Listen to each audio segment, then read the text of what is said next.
Hay ciertas palabras que cortan más profundo que un cuchillo. Y cuando vienen de la boca del propio hijo, la herida tarda en sanar, si es que sana. Aquel día en la carnita asada, con todo el mundo escuchando, mi Lucas me llamó viejo lento, pero yo tenía guardada una lección que él ni se imaginaba. Me llamo Alfredo Herrera, tengo 66 años y pasé más de la mitad de mi vida como profesor universitario de historia en la Universidad Nacional Autónoma de México, aquí en Ciudad de México. Soy de esos que habla bajo, piensa mucho y que cree que el conocimiento vale más que cualquier cuenta bancaria. Mi oficina en la universidad era pequeña, pero era un rinconcito donde me sentía importante, rodeado de libros e ideas. Hoy, jubilado, aún vivo en la misma casa sencilla en la Colonia del Valle, que conquisté con mucho sudor y economía. Si te está gustando esta historia, dale like y suscríbete al canal Voz de los Abuelos. Deja en los comentarios de dónde nos estás viendo y qué horas son cuando estás viendo. Todos los días hay historia nueva aquí en este canal. Me da mucho gusto poder compartir un poco de mi experiencia con ustedes, aunque algunas memorias todavía duelen bastante. Saben, toda la vida creí que criar un hijo era como plantar un árbol. Lo riegas todos los días, lo proteges del viento fuerte y esperas que un día dé sombra para quien la necesita. Mi Lucas, mi único hijo, recibió todo lo que yo podía dar. Trabajé en 2 turnos en la universidad. Di clases particulares los fines de semana. Ahorré cada peso para pagar escuela privada, curso de inglés y después la universidad y posgrado en Guadalajara. Cuando quiso vivir con Jessica, fui yo quien ayudó con el valor del enganche del departamento que rentaban. Todo esto con un salario de profesor, mientras estudiaba y publicaba artículos para mantener mi posición en la universidad. Pero el reconocimiento que esperaba nunca llegó. En su lugar, mi propio hijo, en una fiesta familiar, me convirtió en motivo de burla. Solo que esta historia aún no había terminado. ¿Y qué pasó después? Bueno, eso es lo que quiero contarles ahora. Nací en el interior, en un pueblito llamado Tehuacán, en Puebla. Mi padre era campesino, hombre sencillo y de pocas letras, pero que tenía el mayor respeto por el conocimiento. Hijo, me decía, lo único que nadie te puede quitar es lo que tienes guardado aquí adentro de la cabeza. Fue él quien, aunque con dificultad, me mandó a estudiar al Distrito Federal, viviendo en casa de una tía. Ahí lavaba platos en un restaurante por las noches para poder comprar libros durante el día. Cuando pasé el examen para la Universidad Nacional hace casi 40 años, fue la mayor alegría de la familia. Mi padre lloró, algo que yo nunca había visto que pasara. Llegué al DF, como le decíamos cariñosamente a nuestra capital, con una maleta de ropa y otra de libros. El comienzo fue difícil, un cuartito rentado, peceros llenos y muchas noches calificando exámenes hasta las 3 de la madrugada. La universidad se volvió mi segunda casa. Daba clases de historia de México y movimientos sociales de América Latina. Dirigía trabajos de titulación y tesis de maestría. Mis alumnos decían que yo tenía una manera particular de contar la historia, como si estuviera narrando una anécdota, no solo recitando fechas. Eso me daba un orgullo tremendo. Con el tiempo publiqué algunos libros, nada que me hiciera rico, pero que me dieron respeto entre los colegas. Fue ahí inclusive donde conocí a Teresa, mamá de Lucas. Ella trabajaba en la secretaría del departamento, una muchacha delicada, de risa fácil y ojos que parecían guardar todos los secretos del mundo. Nuestro matrimonio fue sencillo por el civil, seguido de una comida con los amigos más cercanos. Éramos felices con poco. Un café en la terraza, viendo los volcanes, una caminada en Xochimilco los fines de semana, una película antigua en la televisión las noches de lluvia. Cuando Lucas nació en 1997, el mundo ganó nuevos colores para mí. Recuerdo cargar aquel paquetito rojo en el hospital y pensar, por él hago cualquier cosa. Y lo hice. Teresa dejó el trabajo para dedicarse al niño. Entonces tomé más clases y asesorías para compensar. Los fines de semana daba clases particulares a chavos de prepa. En las vacaciones trabajaba con revisión de textos académicos. todo para que nunca faltara nada en casa. Lucas era un niño listo, de esos que aprenden todo rapidito. Lo metimos en la mejor escuela que nuestro dinero podía pagar. Cuando el grupo iba a hacer intercambio a Estados Unidos, vendí mi coche viejo para que él también pudiera ir. Cuando necesitó una computadora para los trabajos escolares, saqué un préstamo en el banco. Sus libros siempre fueron nuevos, nunca usados como los míos habían sido. El sacrificio aumentó cuando Teresa se enfermó. Un infarto fulminante se la llevó cuando Lucas tenía apenas 15 años. Fue como si el suelo desapareciera bajo mis pies. De repente, yo era papá y mamá, profesor y ama de casa, todo al mismo tiempo. Las cuentas del hospital dejaron nuestra situación financiera aún más apretada, pero me empeñé en que Lucas no sintiera el peso de eso. Seguí pagando la escuela privada, el curso de inglés, los viajes de estudio. Por las noches, cuando él dormía, yo calificaba exámenes hasta que me ardían los ojos. Cuando llegó la hora de la universidad, Lucas escogió mercadotecnia en Guadalajara, una de las más caras del país.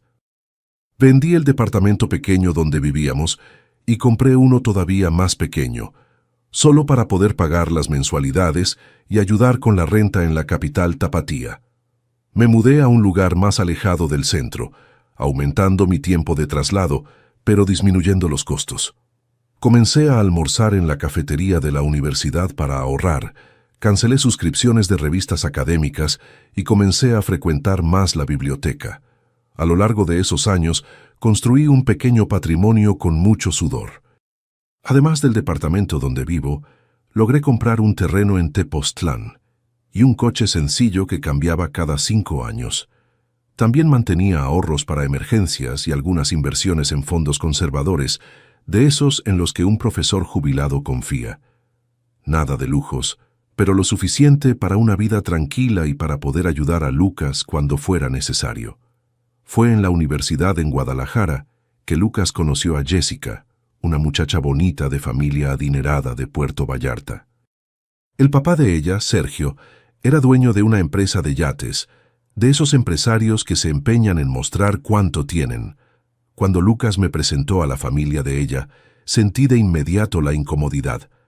Eran personas de otro mundo, con casas de playa, viajes internacionales y conversaciones sobre inversiones que yo apenas comprendía. Poco a poco comencé a notar cambios en mi hijo. Las visitas a la Ciudad de México se volvieron más raras. Cuando venía pasaba más tiempo hablando del suegro que platicando conmigo. Papá, Sergio me llevó a navegar en su yate nuevo. Papá, Sergio me dio consejos de inversión. Papá, Sergio conoce a todo mundo en Guadalajara. Yo sonreía feliz por él haber encontrado un mentor, pero una puntadita de celos apretaba mi pecho viejo. Cuando Lucas se tituló, me empeñé en ir a la graduación, aún con los dolores en la rodilla que ya comenzaban a molestarme. Compré un traje nuevo, el primero en muchos años, y viajé en camión hasta Guadalajara para ahorrar. En la ceremonia me quedé sentado lejos de la familia de Jessica. Ellos estaban en el área VIP, con derecho a champán y botanas. Después, en la cena de celebración que ofreció Sergio, me sentí como pez fuera del agua entre aquellas personas, hablando de yates e inversiones. Fue en esa época que percibí las primeras señales de que algo estaba cambiando en nuestra relación. Lucas llamaba cada vez menos y cuando lo hacía, la conversación era rápida, superficial. Cuando yo mencionaba dificultades financieras o de salud, él cambiaba de tema, seguía ayudando financieramente. Cuando él y Jessica decidieron vivir juntos, puse el valor del enganche del departamento rentado. Cuando necesitaron un coche, puse uno a mi nombre para que las mensualidades fueran más baratas, usando mi historial de buen pagador. La verdad es que comenzaba a sentir que estaba perdiendo a mi hijo por un mundo que nunca sería el mío. Un mundo donde valía más la ostentación que el conocimiento, donde las personas eran juzgadas por el tamaño de la cuenta bancaria, no por el carácter. Pero aún así era mi hijo, y por él yo seguía haciendo cualquier cosa. Los problemas comenzaron a volverse más evidentes cuando Lucas consiguió un trabajo como gerente de marketing en una empresa en la Ciudad de México. Decidió regresar a la ciudad con Jessica y yo. Ingenuo que soy. Pensé que tendría a mi hijo cerca nuevamente. ¡Qué error! Se mudaron a un fraccionamiento de lujo en Santa Fe, bien lejos de mi departamento sencillo en Del Valle. En las pocas veces que me invitaban a cenar, percibía las miradas de Jessica evaluando mi ropa, mi manera de hablar, como si yo fuera un extraño, no el papá que puso comida en la mesa de mi hijo por décadas. Una tarde recibí una llamada de Lucas. «Papá, necesito un favor. Tengo unas cuentas atrasadas y el banco me está presionando. ¿Me puedes prestar unos $8,000? Era una cantidad considerable para un profesor jubilado, pero era mi hijo pidiendo. Saqué de mi pequeña reserva de emergencia y le transferí el mismo día. «Te pago el mes que viene, papá», me aseguró. El mes que viene se transformó en 2, después 6, después se volvió «cuando se pueda». En Navidad de aquel año, 2024, fui invitado a la cena en casa de ellos. Llevé un vino, no de los más caros, pero bueno, de esos que yo guardaba para ocasiones especiales. Cuando llegué, la casa estaba llena. Amigos de Lucas y Jessica, todos muy bien vestidos, hablando fuerte y riendo. Y ahí estaba él también, Sergio, el suegro maravilloso, con su reloj de oro y camisa de marca, contando historias sobre su yate nuevo. «Alfredo, ¿cuánto tiempo?», me dijo, dándome palmaditas en la espalda, como si fuéramos viejos amigos. «Lucas me dijo que fuiste profesor. Debe estar bueno ahora estar jubilado sin necesidad de trabajar, ¿no?». Sonreí sin gracia. Si él supiera que yo aún daba consultorías y revisiones para complementar mi jubilación, si él supiera de las noches en vela preocupado por las cuentas. Durante la cena noté que mi regalo, el vino, había sido escondido en la cocina. En la mesa, solo etiquetas importadas que Sergio había traído. Lucas evitaba incluirme en las conversaciones como si tuviera vergüenza de mis opiniones. Cuando mencioné un libro que había leído recientemente sobre economía conductual, Sergio me cortó. «La teoría está bonita, profesor, pero en la práctica es diferente. En el mundo real de los negocios necesitamos acción, no filosofía». Lucas y los otros se rieron. Sentí mi cara arder de vergüenza, pero tragué saliva y seguí comiendo en silencio. Después del postre, Jessica anunció que ella y Lucas estaban pensando en comprar un departamento propio en vez de seguir rentando. «Sergio ya prometió ayudarnos con la mitad del valor», dijo Lucas mirando al suegro con admiración. «Es una inversión en nuestro futuro», dice. «¿Y tú, Alfredo, vas a ayudar con cuánto?», preguntó Sergio, alzando la copa de vino en mi dirección. Todos los ojos se dirigieron hacia mí. Lucas parecía apenado, pero al mismo tiempo esperanzado. «Voy a ver qué puedo hacer», respondí, sabiendo que mis ahorros ya estaban prácticamente agotados después del último préstamo. «Mi papá no tiene mucho. Saben cómo es la vida de profesor», dijo Lucas, como pidiendo disculpas por mi condición financiera. «Pero cualquier ayuda es bienvenida, ¿verdad, papá?». Aquella noche regresé a casa con un peso en el pecho que no era solo por la edad. Por primera vez sentí que mi propio hijo me veía como una carga, no como un padre. Los meses siguientes fueron aún peores. Lucas comenzó a pedirme más dinero, siempre con excusas diferentes. El coche se descompuso, tuvo un problema con la tarjeta, necesitaba pagar un curso importante. Y yo, aunque apretado, siempre encontraba una manera de ayudar. Vendía algún libro raro de mi colección, posponía la reparación del refrigerador, dejaba medicinas que no eran tan esenciales. En abril de 2025, recibí una llamada de la administración del fraccionamiento donde Lucas y Jessica vivían. Había un adeudo en el pago de la renta, y como el coche que ellos usaban estaba a mi nombre para facilitar el financiamiento, la administración consiguió mi contacto. ¿Podría avisar a su hijo que llevamos 3 meses sin recibir? Desafortunadamente, tendremos que tomar medidas legales si no hay regularización. Me quedé aturdido. 3 meses de renta atrasada en uno de los fraccionamientos más caros de la ciudad. Y el mismo día, el banco me llamó cobrando el pago de la tarjeta de crédito que también estaba a mi nombre, pero que Lucas usaba. La deuda ya pasaba de los $12,000. Temblando, le marqué a Lucas. contestó con una voz animada, ruido de restaurante de fondo. Papá, estoy comiendo con clientes ahorita, ¿te puedo marcar después? Lucas, es urgente. Acabo de recibir llamada de tu fraccionamiento y del banco. ¿Tienes todo atrasado? Silencio del otro lado. Después un suspiro irritado. Papá, no es buen momento para hablar de eso. Estoy resolviendo unos negocios con Sergio que van a dar mucho dinero. En 2 semanas máximo, arreglo todo. Pero hijo, son más de $12,000 solo en la tarjeta y 3 meses de renta. ¿De dónde crees que voy a sacar ese dinero? Mi jubilación apenas me alcanza para mis gastos. Tranquilo, papá. No hagas drama. Todo mundo pasa por aprietos financieros. Si no puedes ayudar, lo entiendo, pero no me estés presionando, ¿está bien? Tengo que colgar ahorita. Y colgó dejándome con la palabra en la boca y un hoyo en el estómago. Aquella noche no pude dormir. Me levanté a las 4 de la madrugada, preparé un café cargado y comencé a examinar mis cuentas, estados de cuenta bancarios, todo. La conclusión era espantosa. Yo estaba al borde de la ruina financiera por culpa de mi hijo. El dinero que tenía guardado para emergencias médicas, después de todo a los 66 años, la salud ya no es la misma, estaba casi en ceros. Mi nombre, que siempre había estado limpio, corría el riesgo de ir al buró de crédito por deudas que ni siquiera eran mías. 2 días después, era cumpleaños de Sergio. Lucas me marcó invitándome a una carnita asada en la casa de playa que el suegro tenía en Puerto Vallarta. Va a ser algo sencillo, papá, solo la familia, me dijo. Aún dolido, pensé en rechazar, pero decidí ir. Necesitaba hablar con Lucas personalmente sobre la situación.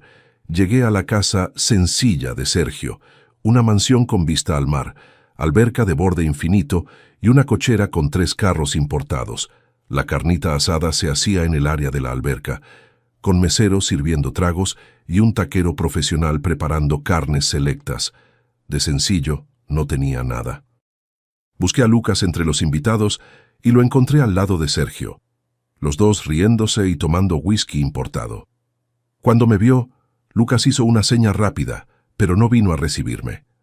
Me quedé parado ahí y desplazado hasta que un mesero me ofreció una bebida. Solo un jugo, por favor, pedí. Estoy tomando medicina. Me senté en una silla alejada, observando la fiesta.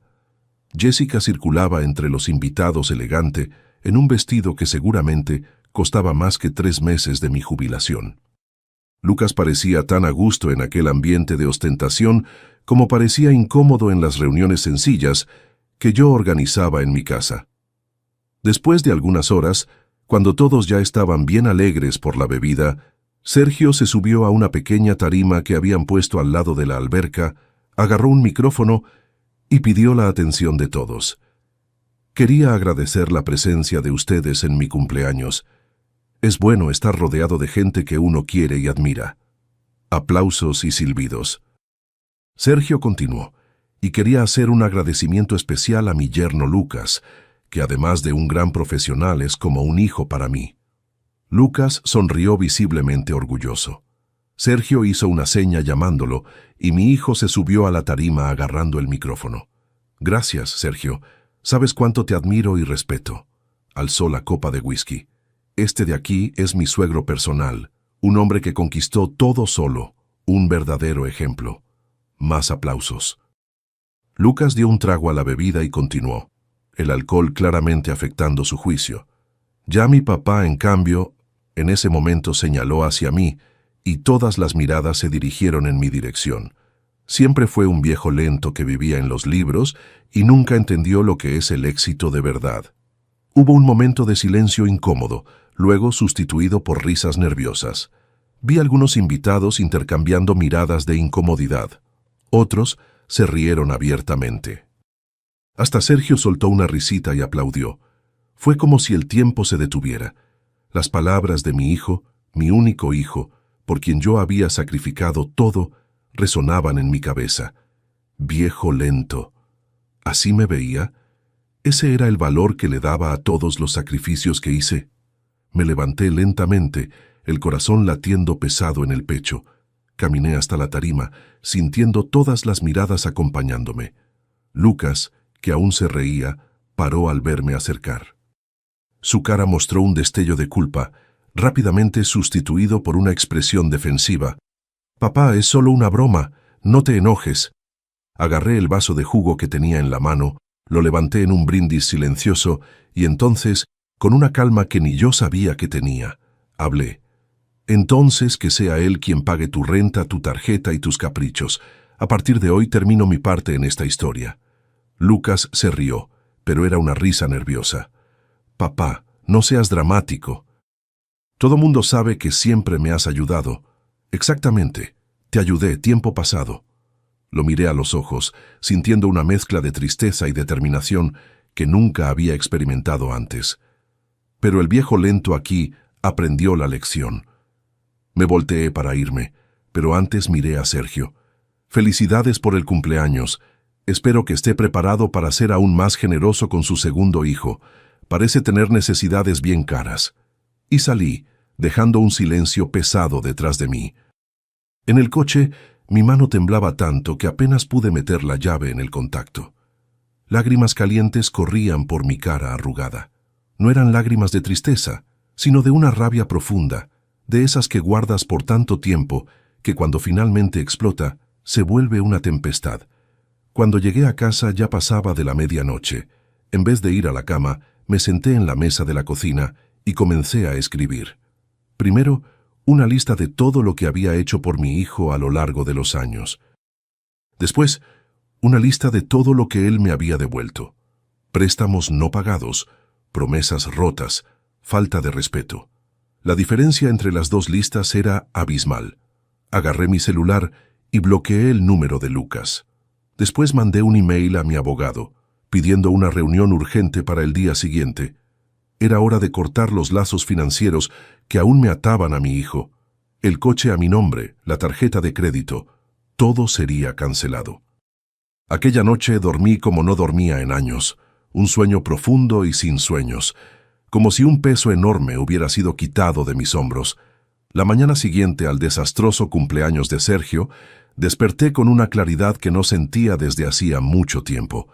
Mientras preparaba mi café sonó el celular. Era el doctor Méndez, mi abogado y amigo de mucho tiempo, respondiendo a mi email de la madrugada. Podía recibirme a las 10 horas. Perfecto. La oficina del doctor Méndez quedaba en el centro de la Ciudad de México, en un edificio antiguo con vista al Zócalo. Me recibió con un abrazo cálido. Habíamos sido colegas en la universidad, él en la Facultad de Derecho, yo en la de Historia. Su pelo antes negro ahora estaba completamente blanco, pero los ojos atentos seguían siendo los mismos. «Alfredo, me preocupé con tu email». «¿Qué pasó?» Le conté todo sin omitir ningún detalle. La humillación pública, los préstamos no pagados, la tarjeta de crédito, el coche. Con cada palabra sentía el nudo en la garganta apretando, pero me mantuve firme. Cuando terminé, Méndez se quitó los lentes y los limpió lentamente. «Siento mucho, mi amigo. Es una situación muy difícil». Hizo una pausa poniéndose los lentes de nuevo. «Pero hiciste bien en buscarme. Vamos a resolver esto». «¿Cómo?», pregunté. «El coche está a mi nombre, pero quien lo usa es él. La tarjeta de crédito también. Y el dinero de los préstamos, dudo que tenga cómo pagarme ahorita». Méndez sonrió con una de esas sonrisas que solo abogados experimentados pueden dar. «Alfredo, ¿aún te acuerdas de aquella máxima romana que siempre citabas en tus clases? Pacta sunt servanda. Los pactos deben cumplirse». «Exactamente. Y tu hijo no cumplió ninguno de los pactos contigo». Abrió una gaveta y sacó un bloc de notas. «Ahora vamos por partes. ¿Tienes algún documento de los préstamos que le hiciste?» Saqué de mi bolsillo mi celular viejo. «Tengo las transferencias bancarias y algunos mensajes donde él pide el dinero y promete pagar». «Perfecto. Eso ya es un comienzo». Hizo algunas anotaciones. «En cuanto al coche y la tarjeta de crédito, ambos están a tu nombre, así que legalmente son tuyos. El banco puede estar cobrándote, pero puedes cancelar la tarjeta en cualquier momento y solicitar la recuperación del vehículo». Mi corazón se disparó. ¿Era realmente posible revertir aquella situación? Pero Ricardo, comencé usando su primer nombre como en los viejos tiempos. Lucas se va a enojar muchísimo. Va a decir que prometí ayudarlo. ¡Qué bueno!, Méndez me interrumpió. Tu hijo es un hombre de 28 años, no un niño. Eligió humillarte públicamente después de años chupándote el dinero. Llegó la hora de que aprenda que las acciones tienen consecuencias. Pasó un minuto entero antes de que yo respondiera. Está bien, vamos adelante. Méndez sonrió nuevamente. Hay una cosa más que deberías saber. Agarró una carpeta de su gaveta. ¿Te acuerdas de aquel terreno en Tepoztlán que compraste hace años? ¿Cómo podría olvidarlo? Había ahorrado por más de una década para comprarlo, soñando que un día construiría una casa de descanso para pasar la jubilación. Claro que me acuerdo. ¿Qué tiene? ¿Ya viste cuánto vale hoy? Fruncí el ceño. No, hace años que no voy. Con toda la corredera de ayudar a Lucas, acabé dejando el terreno medio olvidado. Méndez abrió la carpeta y me mostró un reporte inmobiliario. Tepoztlán se volvió una de las zonas más cotizadas de Morelos. Tu terreno que compraste por una bicoca hace 20 años, ahora vale más de $300,000. Mi mandíbula se cayó. $300,000 era más dinero del que había visto en toda la vida. Esto no puede estar bien, Ricardo. Es solo un pedazo de tierra. Un pedazo de tierra en una de las zonas más exclusivas de Morelos, Alfredo. A pocos metros del centro, con toda la infraestructura alrededor.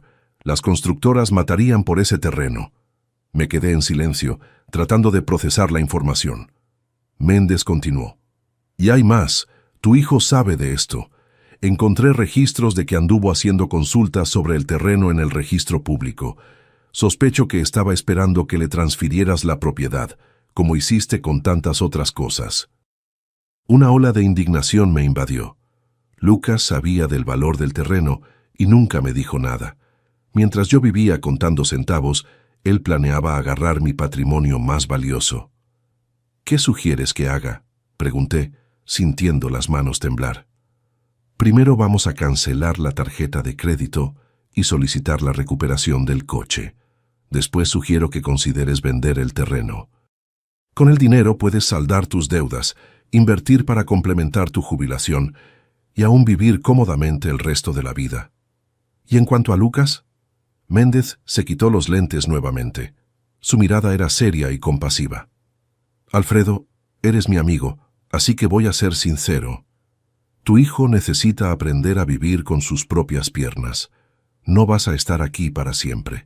Y si sigues permitiendo que te explote, solo estás posponiendo lo inevitable. Salí de la oficina de Méndez con la cabeza dando vueltas, pero con un plan claro. El mismo día, llamé al banco y cancelé la tarjeta de crédito que estaba a mi nombre. También solicité la recuperación del coche que Lucas usaba, un Jeep Compass que había financiado para él hace 2 años. Después, siguiendo el consejo de Méndez, contraté una inmobiliaria para evaluar oficialmente el terreno en Tepoztlán. En la misma semana, pasó exactamente lo que Méndez había previsto. Lucas comenzó a marcarme desesperadamente, pero mantuve el número bloqueado. Apareció en la puerta de mi departamento una noche, tocando y gritando. No abrí. Por la ventana vi cuando finalmente se rindió y se fue, visiblemente alterado. Al día siguiente, recibí un email de él. Papá, ¿qué está pasando? El banco bloqueó la tarjeta y dijo que solicitaste la cancelación, y hay un oficial de justicia buscando el coche. No puedo creer que me estés haciendo esto. Pensé que era solo una pelea tonta. No imaginé que fueras tan lejos. Por favor, contéstame. Tenemos problemas serios aquí. Respiré profundo y respondí. Lucas, elegiste tu camino cuando decidiste humillarme públicamente. Llamaste viejo lento al papá que sacrificó todo por ti. Ahora que tu verdadero ejemplo de suegro te ayude, no tengo más nada que ofrecerte. 4 días después, la inmobiliaria me marcó. Tenía un comprador interesado en el terreno de Tepoztlán, una constructora que quería levantar un conjunto residencial en el lugar. Ofrecían $320,000 al contado. Programé una reunión con el representante de la constructora para la semana siguiente. Mientras tanto, recibí la noticia de que el coche de Lucas había sido recuperado. Sentí un apretón en el corazón, imaginando su situación, pero me mantuve firme. Años de estudio de historia me enseñaron que, a veces, las revoluciones más importantes son las silenciosas, aquellas que pasan dentro de nosotros. En la víspera de la reunión con la constructora, tocaron el timbre de mi departamento. Era tarde, casi las 22 horas. Dudé, temiendo que fuera Lucas nuevamente, pero por la mirilla vi que era Jessica. Estaba sola, parecía haber llorado. Abrí la puerta con reluctancia. «Señor Alfredo», comenzó, la voz entrecortada. «Disculpe venir así tan tarde». «¿Qué pasó, Jessica? ¿Le pasó algo a Lucas?» Bajó los ojos. «Estamos en una situación difícil. Lucas perdió el trabajo ayer. Sin el coche, empezó a llegar tarde y el jefe no lo toleró. El banco nos está amenazando con desalojarnos por la renta atrasada». E hizo una pausa, como buscando las palabras correctas. «Mi papá dijo que ya no nos va a ayudar más, que Lucas necesita aprender a ser hombre». Una risa amarga se me escapó de los labios. Irónico, ¿no? El ejemplo de suegro abandonando el barco en la primera tormenta. Jessica parecía genuinamente arrepentida. «Señor Alfredo, sé que no tengo derecho a pedir nada, pero Lucas está desesperado. Ni sabe que vine aquí. Solo pensé que usted debería saberlo». «¿Y por qué crees que debería importarme, Jessica, después de todo lo que él hizo?» Alzó los ojos, lágrimas corriendo por las mejillas. «Porque usted es su papá, y porque en el fondo sé que él lo ama, solo que no sabe demostrarlo».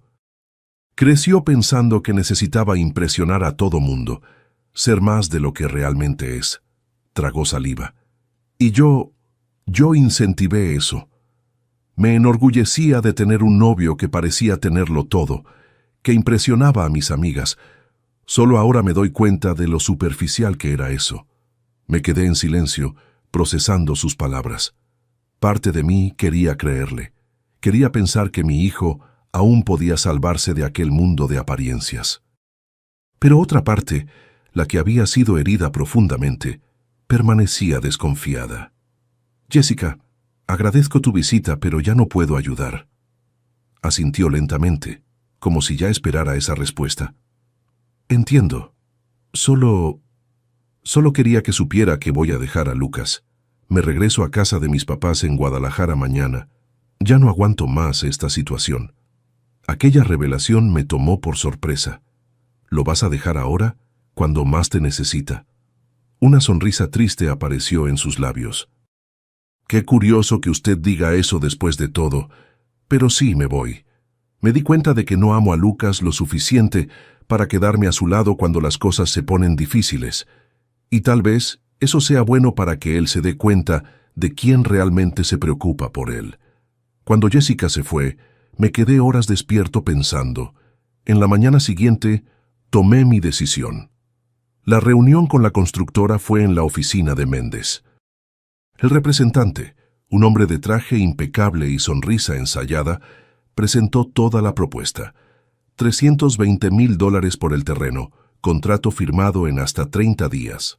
Posibilidad de que yo tuviera un penthouse en el futuro conjunto residencial con descuento sustancial.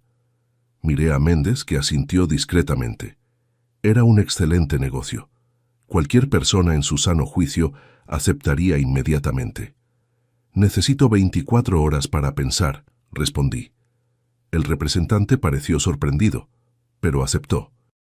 Salí de la reunión y fui directo a un lugar donde no iba desde hacía años, el terreno en Tepoztlán.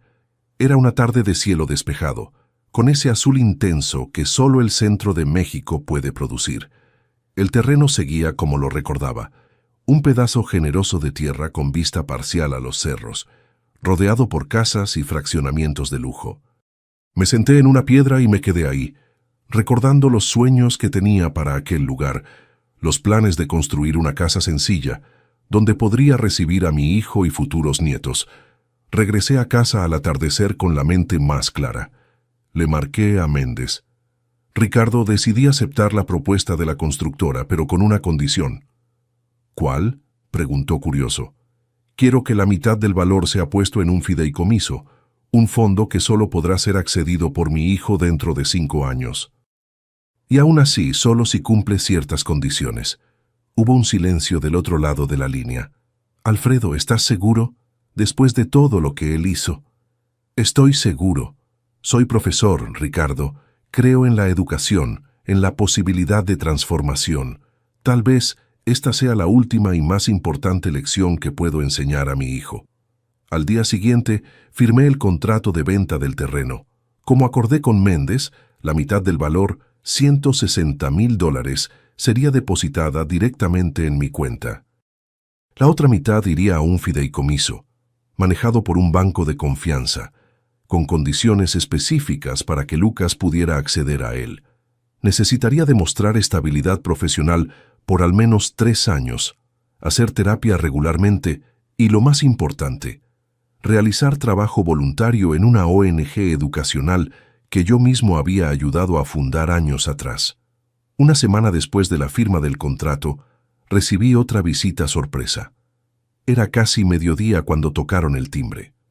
Abrí la puerta y ahí estaba él, mi hijo. Estaba diferente. Barba sin arreglar, ojeras profundas, ropa sencilla en vez de los trajes caros que acostumbraba usar. Parecía haber envejecido años en apenas unas semanas. «Papá», comenzó, la voz temblorosa. «Sé que no merezco tu perdón, pero puedo pasar solo 5 minutos». Dudé por un momento, pero di un paso al lado permitiendo su entrada. Lucas miró alrededor, como redescubriendo el departamento sencillo donde había crecido. «¿Café?», ofrecí más por costumbre que por cordialidad. Asintió sentándose en la mesa de la cocina. Preparé el café en silencio. Cuando puse la taza frente a él, finalmente habló.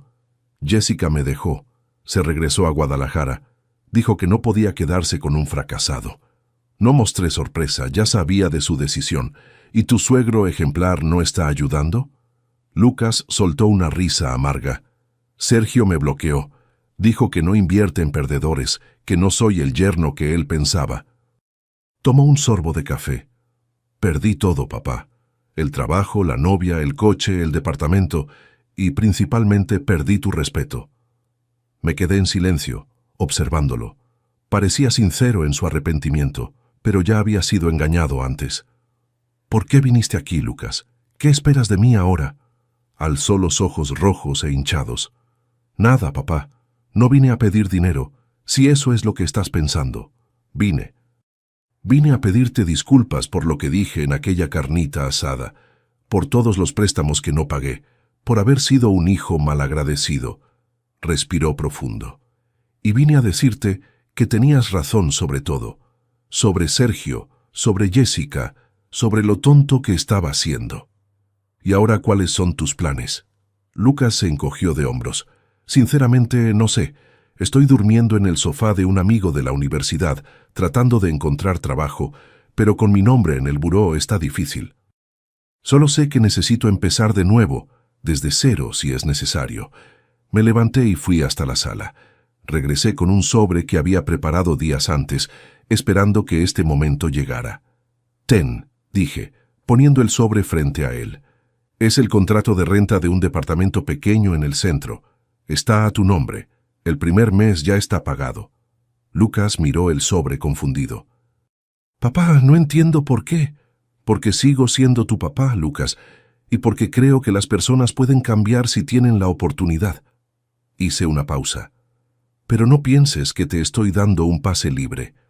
El departamento es modesto, nada como lo que estabas acostumbrado, y vas a tener que trabajar para pagar los próximos meses. Pero con mi nombre en el buró, ¿cómo voy a conseguir trabajo?». Agarré otro sobre del cajón de la mesa. Hablé con un viejo amigo de la universidad que ahora dirige el Museo de Historia de la ciudad. Necesitan a alguien para el departamento de marketing. El sueldo es modesto, pero es un comienzo. Aceptó darte una oportunidad con una condición. «¿Cuál?». «Que hagas terapia una vez por semana sin falta. Ya aparté la primera sesión». Le entregué el segundo sobre. «Y hay una cosa más».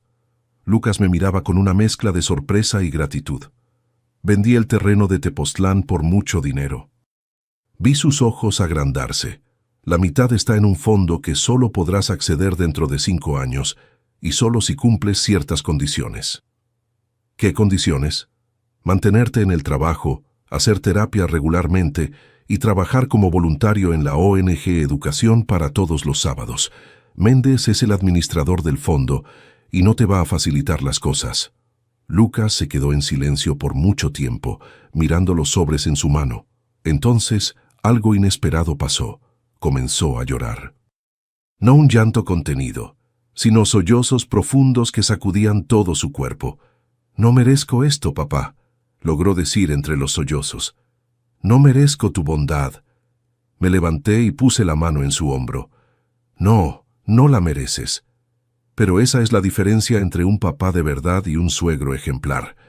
Los papás de verdad no se rinden con los hijos, aun cuando se equivocan. Les dan herramientas para que aprendan y crezcan. Lucas se levantó y por primera vez en muchos años me abrazó. Un abrazo apretado, sincero, de esos que solo pasan después de tormentas muy fuertes. «Gracias, papá», murmuró contra mi hombro. «Voy a probar que no estás perdiendo tu tiempo conmigo. Voy a cambiar. Te lo prometo». «Sé que lo harás», respondí, sintiendo una mezcla de esperanza y escepticismo. «Ahora ve, organiza tus cosas. El departamento está disponible desde hoy». Después de que Lucas se fue, llevándose los sobres y una maleta vieja que tenía guardada en el closet, me senté en la terraza con una taza de café. El sol de la Ciudad de México brillaba sobre la capital, iluminando los techos, los cerros a lo lejos, los puentes. Pensé en todo lo que había vivido, en las decisiones que había tomado, en los sacrificios. No sabía si Lucas realmente cambiaría, si aprovecharía esta segunda oportunidad, pero había hecho lo que creía correcto. Como profesor, siempre enseñé que la historia no se hace solo de grandes eventos, sino también de pequeñas decisiones personales que, sumadas, cambian el curso de los acontecimientos. En aquel momento, sentí que había escrito un nuevo capítulo en la historia de mi familia. Un capítulo de justicia, sí, pero también de esperanza y posibilidad de redención. Los meses que siguieron fueron una montaña rusa de emociones. Lucas comenzó a trabajar en el Museo Histórico de la Ciudad de México, en una oficina pequeña en el sótano, bien diferente del escritorio elegante que tenía antes. Como prometió, asistía a las sesiones de terapia todas las semanas y los sábados dedicaba 4 horas a la ONG Educación para Todos, dando clases de marketing básico para jóvenes de comunidades marginadas. No voy a mentir diciendo que fue fácil. Hubo recaídas. Una noche, 3 meses después de nuestro acuerdo, recibí una llamada de Lucas. Estaba en un bar visiblemente alterado por la bebida. «Papá», su voz arrastrada delataba su estado. «No entiendes lo difícil que es. Pasé de un departamento de lujo a un cubículo, de restaurantes caros a tacos en la calle. La gente me mira diferente ahora». «¿Y cómo me mirabas a mí, Lucas?», pregunté calmadamente. «Como un fracasado, ¿no? Un viejo lento que vivía de libros. Ahora sabes cómo es estar del otro lado». Hubo un silencio. Después, el sonido de un sollozo. «Disculpa, papá. No debía haber marcado». «No, hiciste bien en marcar. Es mejor que ahogar tus penas en alcohol.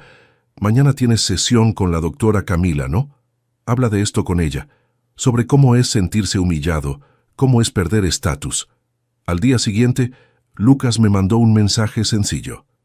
«Gracias por contestar anoche. Fui a terapia hoy. Estoy mejorando, te lo prometo». Pequeños pasos, pensaba. Pequeños pasos. En el 6º mes después de nuestra reconciliación, recibí una llamada inesperada. Era Sergio, el ex-suegro de Lucas. «Alfredo, es Sergio Mendoza, ¿podemos platicar?». Me sorprendió la llamada, pero acepté encontrarlo en un café en el centro de la ciudad. Cuando llegué, Sergio ya estaba ahí, con su reloj de oro y camisa de marca, pero había algo diferente en él, una especie de tensión, de nerviosismo, que no combinaba con su habitual arrogancia. «Gracias por venir», dijo sin la sonrisa presuntuosa de antes. «Voy directo al grano. Supe que vendiste el terreno en Tepoztlán». Asentí tomando un sorbo del café que había pedido. Por $320,000, confirmé, observando su cara buscando reacciones. Dio un silbido bajo. Impresionante, y supe también que la mitad de ese dinero está en un fondo para Lucas. Las informaciones circulan rápido, comenté, pero sí, es verdad. Sergio se inclinó hacia adelante, bajando la voz. Mira, Alfredo, tal vez empezamos con el pie izquierdo. Siempre admiré a Lucas. Creo que tiene potencial. Jessica fue precipitada al terminar con él. Estamos en tiempos difíciles. Todo mundo pasa por altibajos. Lo dejé hablar, dándome cuenta de hacia dónde iba aquella conversación. Cuando finalmente paró, puse mi taza en la mesa y lo enfrenté.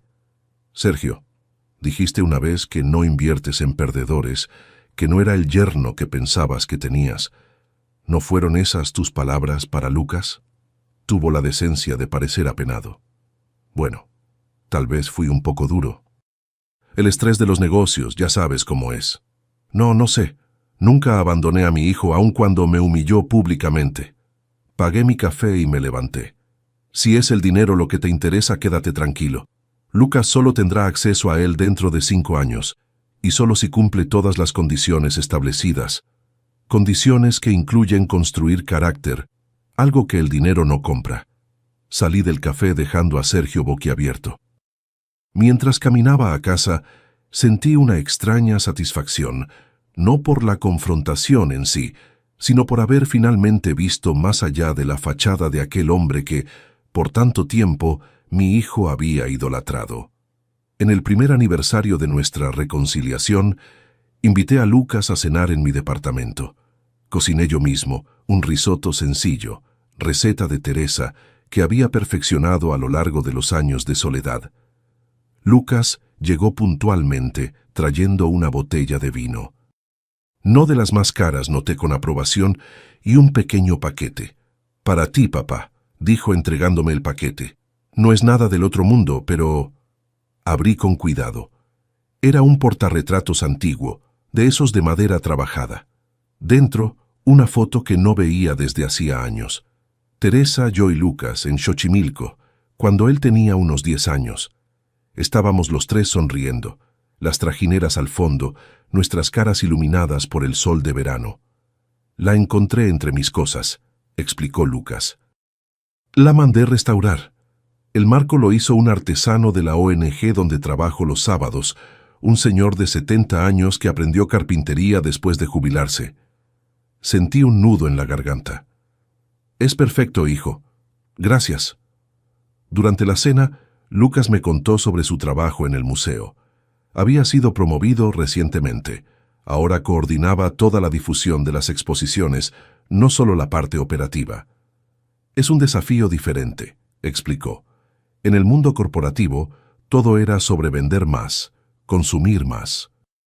En el museo el objetivo es educar, preservar la memoria, hacer que la gente se conecte con su propia historia. Estoy aprendiendo mucho. ¿Y la terapia?, pregunté mientras servía un poco más de risotto. La doctora Camila dice que estoy progresando. Aún tengo dificultad para hablar de ciertas cosas, sobre mi mamá, sobre cómo me sentí inferior toda la vida, queriendo impresionar a la gente. Hizo una pausa. Sobre lo injusto que fui contigo. Lo importante es que estás siguiendo adelante, respondí, un día a la vez. Después del postre, un flan casero, otra receta de Teresa, Lucas me sorprendió con una pregunta.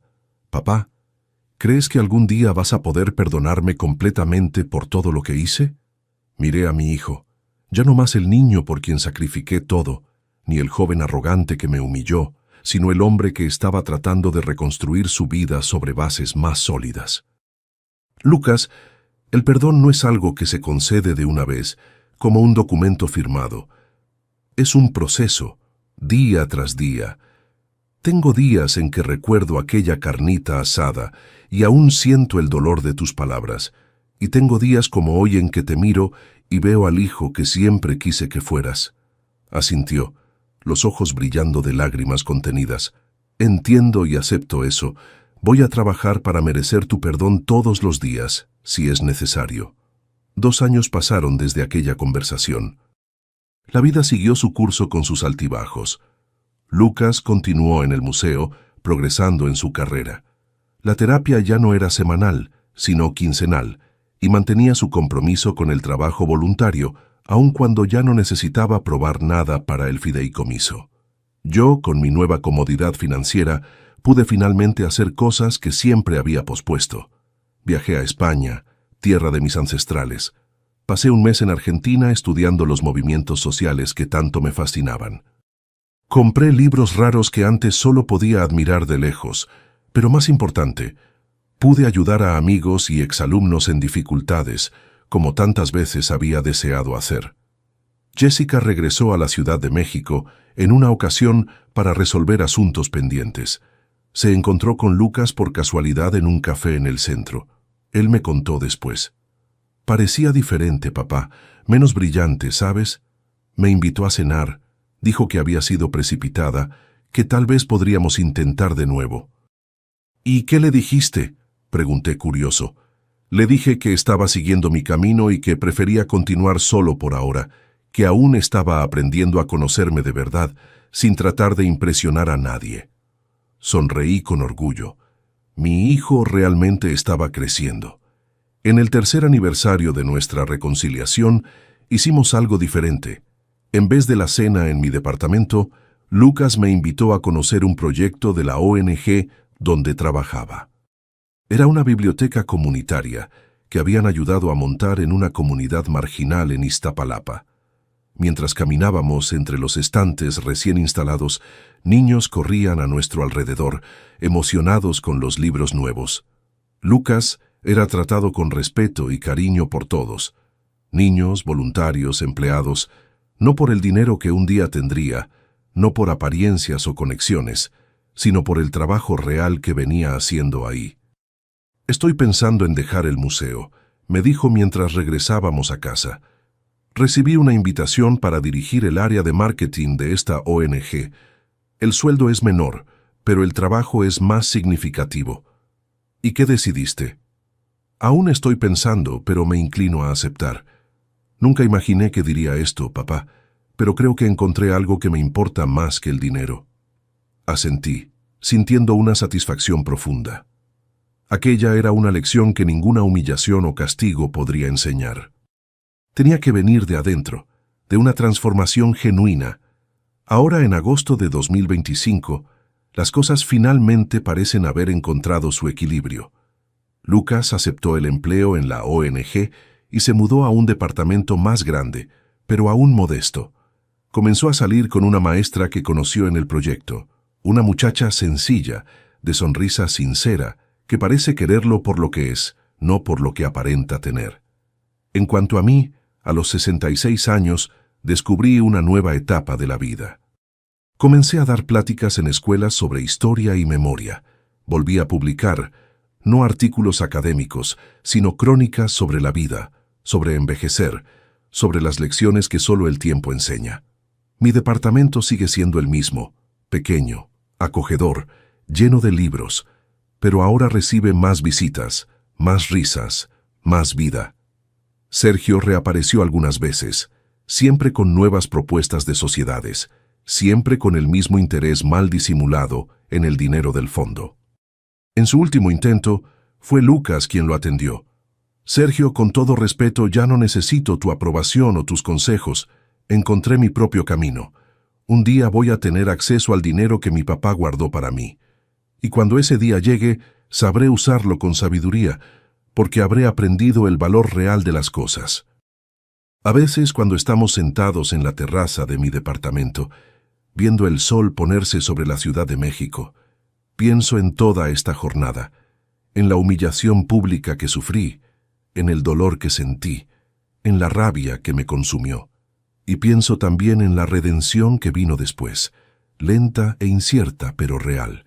Aprendí que la justicia no es solo castigar a quien se equivocó, sino dar la oportunidad de corregir el error, que el perdón no es un acto único, sino un proceso diario.